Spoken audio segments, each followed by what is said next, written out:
Alin sa mga nunal na ito ang meron ka kalaurel? Ayon sa Chinese face reading, ang mga nunal mo ang siyang palatandaan ng mga ginawa mo sa nakaraan, ginagawa mo sa kasalukuyan at ang gagawin pa sa kinabukasan. Ito ay indikasyon ng nagawa mo sa nakaraang buhay o past life at ito ay mauulit sa kasalukuyang buhay mo. Kung ikaw ay naging mayaman sa nakaraang mong buhay, ikaw ay magkakaroon ng mga nunal na palatandaan ng pagyaman ngayon at ang mga ito ay nasa mukha mo. Ikaw ay maswerte at nabiyayaan ng maraming material possessions, katulad na rin ng sa mga nunal na palatandaan ng kamalasan. Kung hindi ka naman naging mayaman sa nakaraan mong buhay, maaaring ito ay ang mga aral na maaari mong matutunan sa reincarnation na ito. Hindi kayang bilhin ng pera ang lahat ng bagay sa mundo, pero miserable naman ang buhay kapag wala nito. Kaya naman sa video na ito, ating alamin at aking ipapakita saan ba makikita ang mga nunal dapat para masabing mananagana ka o nakatandahana kang yumaman. Kung ngayon ka pa lang sa channel na ito, huwag kalimutang i-like at i-share ang video na ito. Mag-subscribe ka na din at i-click ang notification bell para lagi kang updated sa mga susunod pa naming pampaswerte videos.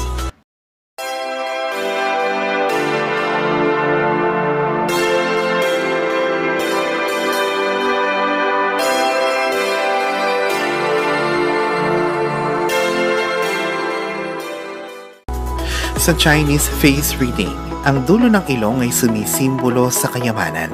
Ang parte na ito sa mukha ng tao ay pinaniniwala ang konektado sa kanyang swerte sa buhay. Ito ay sumisimbolo sa swerte na nakuha mula sa pagtitiyaga at pagsisikap ng isang tao.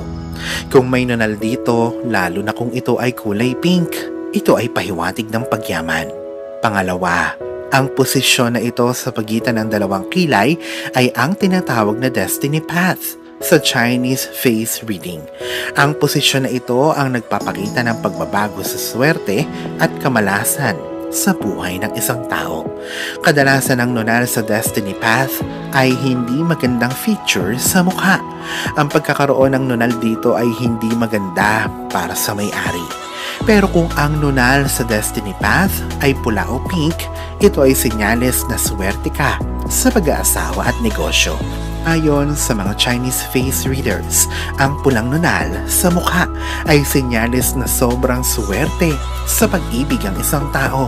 Ito ay swerte lalo na sa mga kababaihan. Pangatlo, ayon pa din sa Chinese face reading, ang nunal mismo sa kilay ay pahiwatig ng prosperidad at kasaganahan. Ang mga meron nito ay matiyaga at matatag. Kapag meron silang nasimulan, ay tatapusin talaga nila ito.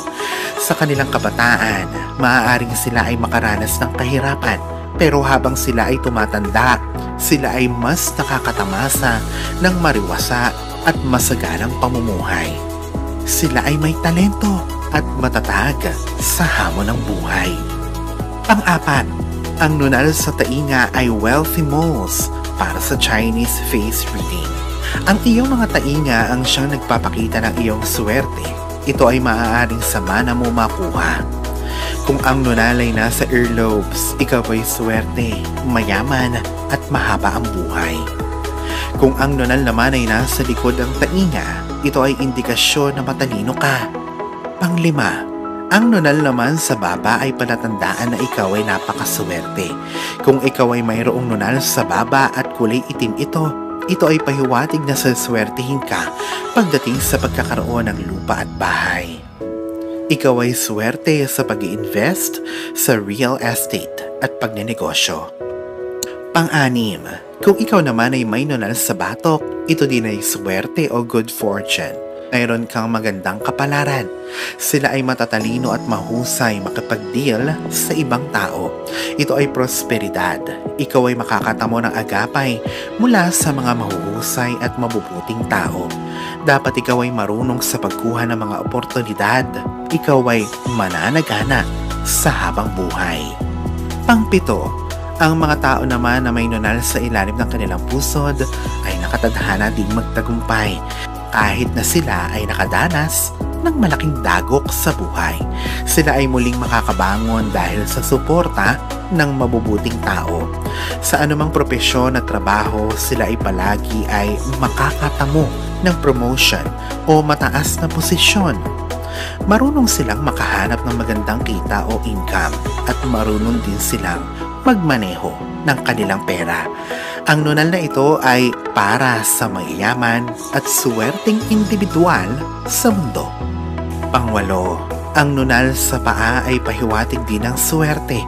Kadalasan sila ay ipinanganak na mayaman. Sa kanilang kabataan, sila ay matalino sa pag-aaral.